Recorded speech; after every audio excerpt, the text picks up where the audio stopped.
troubles come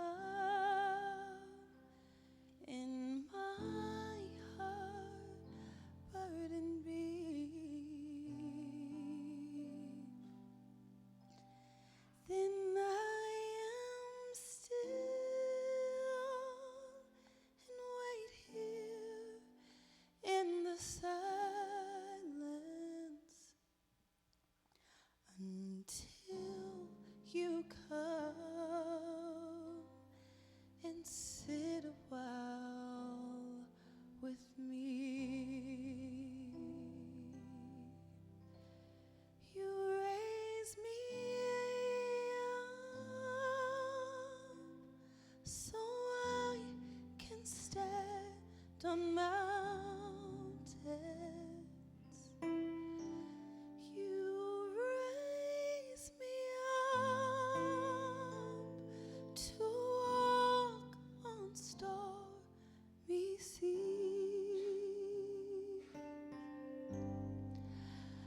I am strong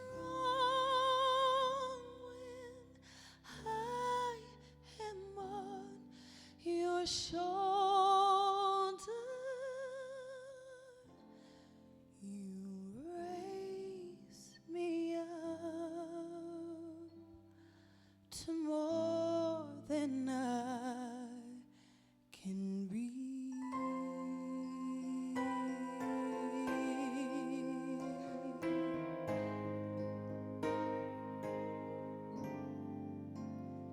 There's no light without its hunger. Each restless heart beats so imperfectly. But when you come and my heart's filled with hunger, sometimes I think I glimpse eternity. You raise me up so I can stand on mountains. You raise me up to walk on stormy seas. I am strong when I am on your shoulder. You raise me up to more than I can be.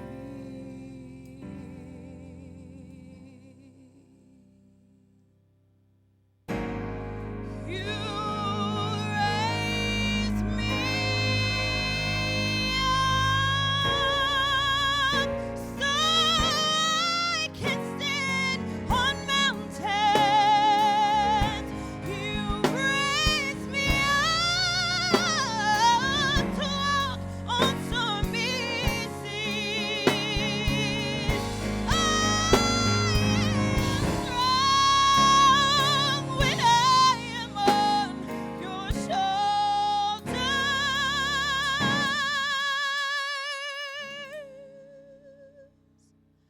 You raise me up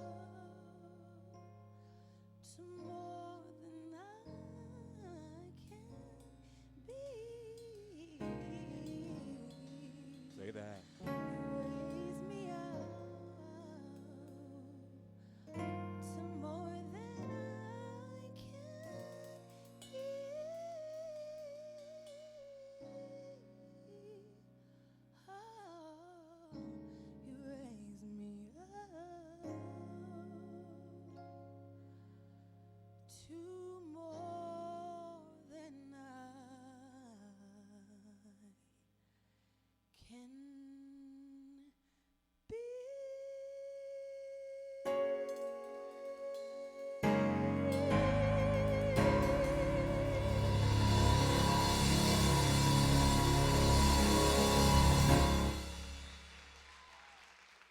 Thank you, Majeste. Great song. Great.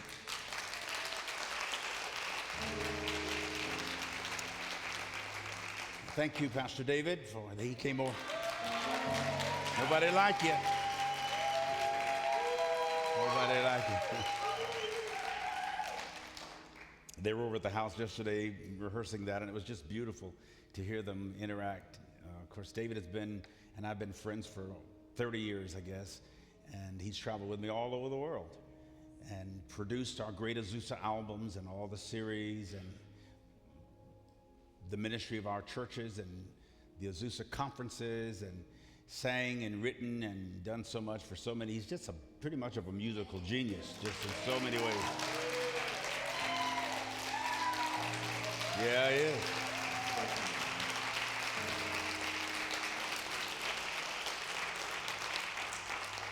And thanks, Gabe, for on the drums. Every week.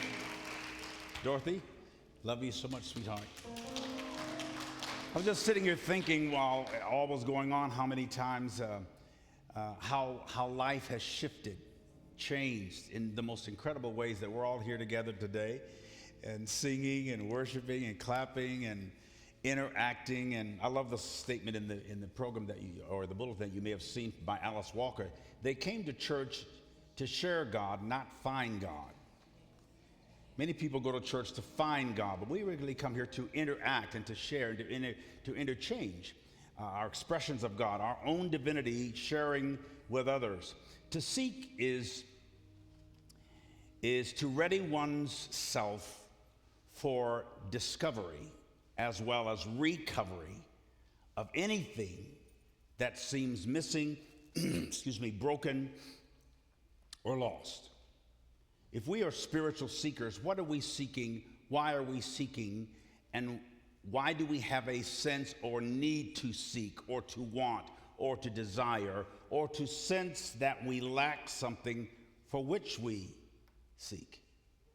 Spiritual seeking means basically to transcend the illusion of isolation or alienation or lack, and to seize the present or seize what is presented. And to do that with power, and to do it with dignity, and to do it with a sense of ultimate resolution. If you ask somebody, why are you here? Not only just on the planet, why did you come to church today? Why do you go to church any day or any way? What do you do when you think? How do you self-medicate?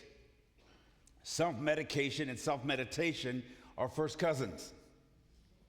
In the ancient days and ways, people meditated to find ways to medicate anything that seemed out of sync, out of syncopation, out of cadence, or had backed into decadence, death. You're always trying to fix or find, or even if you will, fondle your spirit. You want to feel good about you. It's all about self-expression, self-experience, self-exposure. Why do I feel the way I feel? Whether it's having a glass of wine, which some of you do, and drink all of it, and so do I, or having a piece of chocolate cake, or a banana split, or some really good sleep, or a really good laugh, or a really good song, or some kind of experience where you transcend anything that is uncomfortable for you. Spiritual seeker. Spirit is the non-physical part of a person. It's the seat of emotions and character. The soul, Greek word is psyche, English word psyche or psychology. Your thought life. I believe animals have spirits as well. In the Greek words, spirit is pneuma, where we get the word pneumatic or pneumonia or pneumon, which is the Greek word for lung. Has to do with breath or breathing. Your essence, your ether. When Jesus says you must be born again, the Greek word for again is anothen, where we get the English word another. Some translations say you must be born from above, ether. an esoteric reality outside of physicality. You must elevate or transcend any wall of thought that prevents you from experiencing your total accurate self. What Nicodemus said, Master or teacher, Rabbi, we know you are a teacher sent from God, for no one could do these miracles except God be with him. And that's when Jesus said, you must be born again. Because you just picked up something that only Spirit could convey. He wasn't saying you must be, you got to be saved. He was saying you must have transcended. You must have had a birth in the ether. When I was a kid, they used to smoke ether. Chuck Thistle, have you ever smoked ether? No, I'm kidding. I don't know what that is, but we sniffed glue. I didn't, but my brother did. You 50, 60 folks remember sniffing glue, and now people snort cocaine or they take a whatever that is to get somewhere to desensitize themselves from one reality and transcend to another. Talk to me, somebody. Traditionally, spirituality is associated with our intuitive experiential approach to religion. Folks go to church because they call themselves spiritual. We Pentecostals believe in transcendence, literally going into a trance, escaping one reality or transcending one or transisting to another place, another space where we feel more comforted or comfortable. The reason so many people take drugs is not just because they want to get high, though they do, but they want to be ethereal. They want to be born again. Not a religious experience, but a spiritual experience. We want the ether. We want the otherness of ourself. We want, what we really want is to bridge our humanity to our divinity. You want to get that in-between state. We're not just human beings looking for spiritual experiences. We are spirit having an earthly encounter. We have a mind, we have a body, but we are ether. We are spirit. And that's what we're homesick for, whether it's Buddhism, Hinduism, Islam, Judaism, Christianity, even various aspects of Wiccan, what they call Wiccan witchcraft, or it's not an evil thing, it's people who love to hug a tree and get in touch with nature. And ancient African spiritism, it embraced the oneness of humanity, divinity, and nature. Humans, gods, animals, animism, trees, that they're all inextricably connected. And all religions embrace some form of that. How can I be one with who I am? Isn't it interesting that in the scriptures it says that everything God created was good? The only time it says God says something wasn't good is when he said, it is not good that humankind should be alone. The most ancient ache of the heart is aloneness. We want to be connected. We want to be attached to, not bound by, but bound to. I want to be part of you because I miss you, and I know that, as we say universalism, you are a verse in my unit.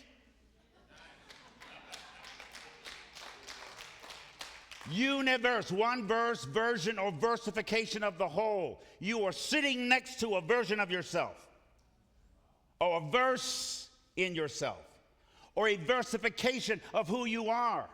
We have the social desire for each other. I miss you, and you know you miss me. Because I love me as you present me. You remind me of something that I am and something that I might not be. Talk to me, somebody.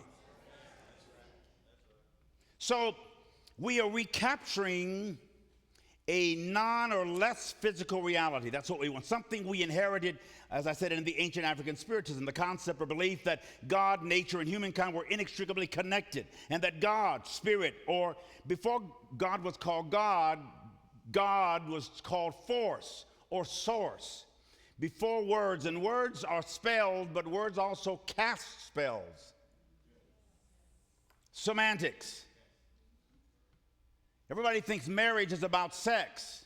Marriage is about union and about commitment and about covenant.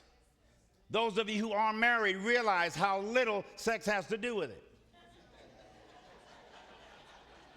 But it's because sex is so powerful and so potent. When it's right, and you can handle it. You know, if you consider 100% of what relationship is, you got to work, you got to eat, you got to manage, and you're happy when you can have that special intimate time. 22 years I've been married to that lady. I love the intimacy of our relationship, but that's not what the relationship is built on, physical intimacy. It's spiritual intimacy. It's when I feel connected to her. Women will always say, and my wife at least does, I just want connection. I just want connection. I just want to be connected to you. It's like, dang, you're sleeping up here with me. What you mean? But she's not talking about physical alone. She's talking about the into me see that I see in her, she sees in me, that she is a version of me, and I'm a version or a verse of her. And that unity is profound and sound, and I'm spiritually seeking everything I do, whether it's enjoying a meal, preparing a meal, my spirit is active. My essence is active. I like to, when I go into the kitchen, one of the things I love about going to the kitchen is when I go in there, my grandmother shows up. She's been gone since 1960, my mother's mother. She's been gone since 1964. My aunt, who was 97 when she transitioned, she shows up. My godmother was 90. She just left. Some of all them old saints with crooked stockings on it. The little sweet people that I grew up, the guardian angels that I first met when I got here, they still show up, and I can hear them talking to me. Put a little bit of sugar, baby. Just put a little, put just a little pinch of that. And a little squinch of that. And I can smell the kitchen. I can smell the perfume. I can see, I can feel. It's like they all show up in the kitchen. I like going into the kitchen, whether I'm doing salmon or pig feet. It all runs together. And they show up. I actually transcend a pathos. I transcend a pain. I seek myself in a neck bone. I seek myself in a tuna sandwich. Talk to me, somebody. I seek myself in my mother's hot water cornbread. My dad's gone, so we're more attached to mom now. I've always been attached to my mom, but that my dad is physically gone, there's a whole nother desire I have for my mom, because I remember my dad when I hug my mom, and when I look in the mirror, I see myself. Sometimes it's like my dad looking out. And some of the questions I ask is, when you see something, who's looking? Who's observing what you see? Is your spirit looking out of your eyes? Is your divine self observing your human self? Are they working and walking in syncopation? Is the drumbeat of the soul and the drumbeat of the self the same drumbeat of the spirit? No one so close to us, and I lost my godmother who helped raise me, my uncle, my dad's baby brother, my dad in 3-month period. I'm still wrestling with their exit, but not their absence. Because they're more present now in the memories of my soul, myself, and my cells, that it's as if they're not even gone, or that I went to where they are, or that I experienced myself at a whole different level. Turn to someone and say, I see you in me. I see me in you. See, in African spiritism, there was no concept of death in the ancient African spirituality, just the continuation of life in other dimensions. Thus the respect for ancestors, which eventually became a type of ancestral worship. Mama Nim. My mother used to. My dad used to, I heard my mother say, my grandmother used to say, my school teacher used to say, my godmother used to say, my great-grandfather used to say. It's like they're there. You hear them again. Mama always said, Daddy always said, Mama said there'd be days like this, there'd be days like this. My mama said. In other words, you're saying to yourself, okay, you're not shocked, you're not surprised. Mama told you some shift would take place. Shift. Spell it right. And use it however it works for you. You've heard me say many times, shift happens. Turn to someone and say, shift happens. I'm trying to get my shift together right now and keep it together. So knowing a oneness, actually, that's the birth of Unitarianism. Unitarianism, in the original mystical minds that came up with the terminology and the concept that has developed into a religion or organization or creedless denomination, it actually was a belief that we are all inextricably connected. We're all one. That's why you can go into a Walgreens and see somebody you've never seen before and will never see again and connect with them chemically. It's like there's a chemistry between you and that person. You could have actually lived your life with that person, or you knew them in another life, or you felt some kind of connection. You will never see them again, but you were very comforted by them. They reminded you of an aspect of yourself. Sometimes when I'm watching the Animal Planet, I see some terrible things that happen in there, and I think that's the only hell you go through is you come back and you become a duck that gets chewed up or something.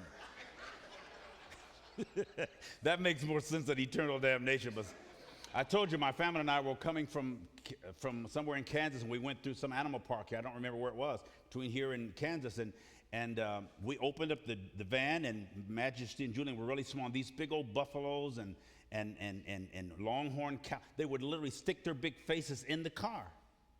And some of them looked so familiar, I thought,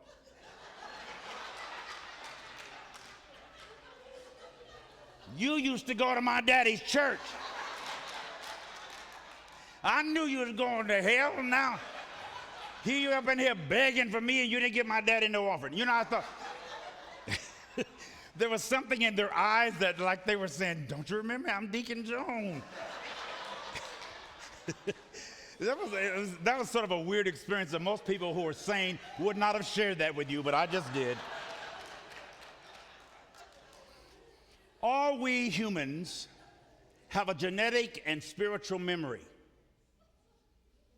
or library where we all know that we have everything that we've ever known or experienced is archived. You ever have like a deja vu, like, wow, geez, I've been here before. That happened. It's like it's in the library of the soul. It's in the archival memory of your cells. And when you reconnect with those memories, you're not so shocked by the present. It's like, I got this. I signed up for this. I think I volunteered to come here. I'm not a victim of circumstances or of destiny or of creation. I chose. I actually agreed. I entered a contract. I volunteered to come here. And I'm always trying to remind yourself, every desire you have is something you miss that you've had before.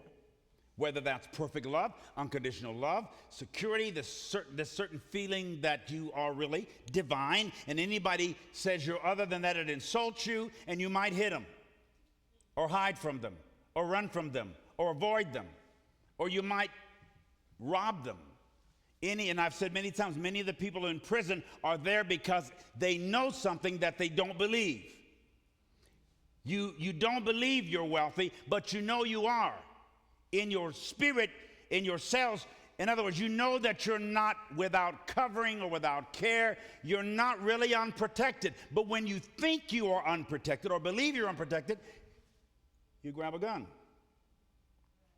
Because you know you're supposed to be secure, but you can't transcend to the place where you're certainly comfortable with that knowledge, you believe that somebody's out to get you. Hear me what I'm saying. You believe that somebody is your enemy. You believe that somebody is opposed to you, or somebody is demeaning, and something rises up in you and you're going to defend yourself because you know you're not supposed to be threatened, but you believe that something is threatening you, and you wrestle with what you believe and what you know. Turn to somebody and say, I know I'm cool. I know I'm free. Our cells remember who they are, and they don't need to be taught their physiological function or purpose. Same is true of our organs, our feet, our hands, our legs. They know who they are. We are spiritual beings manifesting as human and expressing and experiencing humanness. We are on the inside looking out. Is that making any sense to you? You're observing. It's like you're up here. They call them out-of-body experiences, and you're watching them. You're watching yourself fuss and fight and feud over there. You're totally at peace here, and you want to communicate to your human. You don't need to panic. Pan is the Greek word for fear. You don't need to be afraid. Also, panoramic, all the way around. In Hebrew, the word for the face of God or the head of God is pan, and it has to do with the fact that you can see all the way around. You're fine. You've got this. You know you're okay. Why are you freaking out? Why are you upset? Why are you breaking down? You know you're fine. When you start breaking down and freaking out, it's because you have believed the lie, but you know you're okay. You know you've got it. So why are you freaking out over here? You're up here saying, hey, connect with your divinity. You're okay. Turn to someone and say, you're fine. You're perfectly fine. You're all right. You look good. You are good. You feel good. You know good. But you don't believe it. You believe the illusion. You materialize the illusion. You create your own monsters. The monster under the bed is not really there. Or if it is, name it and go on about your business. You're bigger than your own fear. And it lied to you and told you you need to get upset. 96% of all there is to know is called dark science or dark knowledge. We live off of 4%, and we do fairly well. They call it dark knowledge, dark space. It's out there. It's either unknown or unknowable. 96% of all there is to know is dark. It's out there. And when you meditate, and of course the ancient shaman and mediums and priests and messianic type people would go to a place where they would meditate so they could hear and see and feel. And out of the meditation came the medication. It would be an herb or a compound that they would go through and find, a poultice, as my aunt used to say. Go out there and get me a poultice. It was natural, or it was nature cooperating with nurture. And so the shaman or the mediums, and we all are involved in seances all the time. With a medium, you're trying to contact something you think is dead or gone or dying. I actually met with a medium. I met a medium at breakfast, not to ask her to mediate for me, but she was one of the speakers at a conference I went to, and she was actually concerned about her presentation that night. People actually pay her to contact somebody that's gone. Now, I didn't go that far, but I wouldn't have left if she started telling me my daddy was standing behind me. Because I lost him so recently, does daddy coming through? Actually, daddy does come through to me all the time. Just as real. I don't need the medium in that sense because my dad is right here in the breath that I breathe. My immutable, immortal, immeasurable, immediate self is my dad, and your dad, and anybody you think is gone. They're all in here. You've heard me say several times that you're breathing the dust of the people who were in the service before you. The skin. 90% of dust in anybody's home is human skin.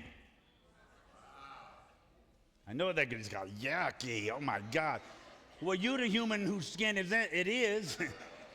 You and mom and them and the relatives of your family, you're constantly evolving. So we are mist and mystical and mysterious and secret and sacred, and we're transcending to that knowledge. Wrap your hands around yourself. I got to stop.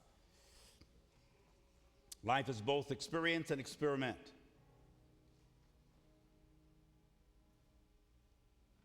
One of the most sacred mantras in the human spirit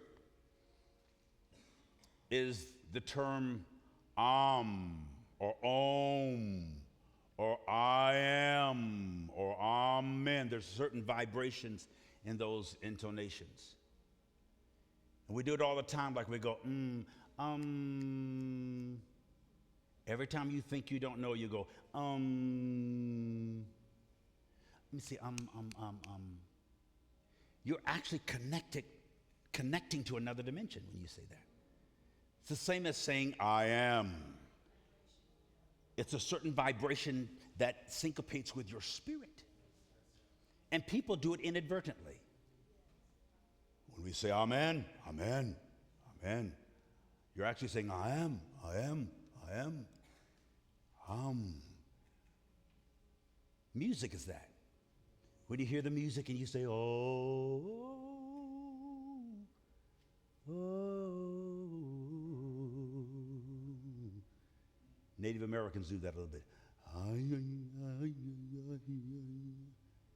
Middle Easterners, they'll,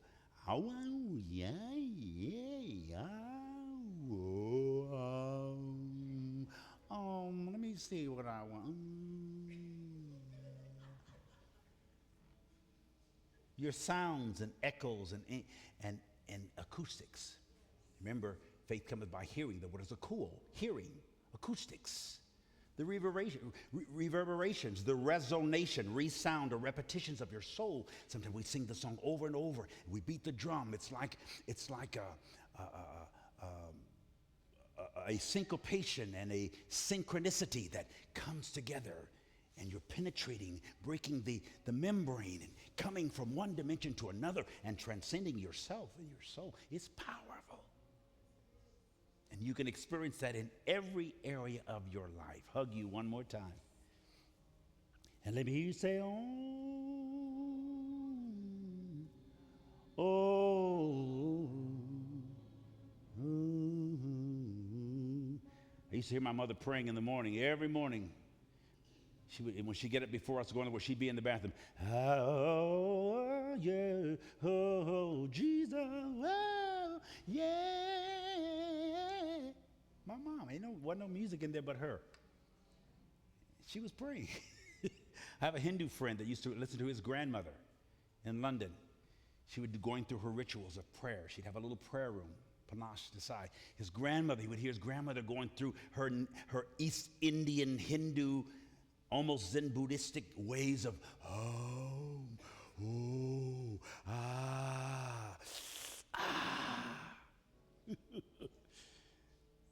Brings all kind of stuff up, doesn't it? Now, take a deep breath in, please, everybody. Breathe it out. It's like, that is good. That's what life is. From now, when somebody asks you something, I'm trying to remember to say, life is good. Say it. Come on, say it again. Life is good. Come on, say it one more time. Life is good. That's like saying life is God. You're good. You good? I'm good, man. I'm good. I'm good. You good? I'm good. Let me ask you, you good? You're basically saying you're God, and you are. You good? Yeah, I'm good. Tell somebody, ask somebody, you good? High five and say, yeah, I'm good. I'm good. I'm God. You God. We all God. This is all good. We're working this thing out together. Hey!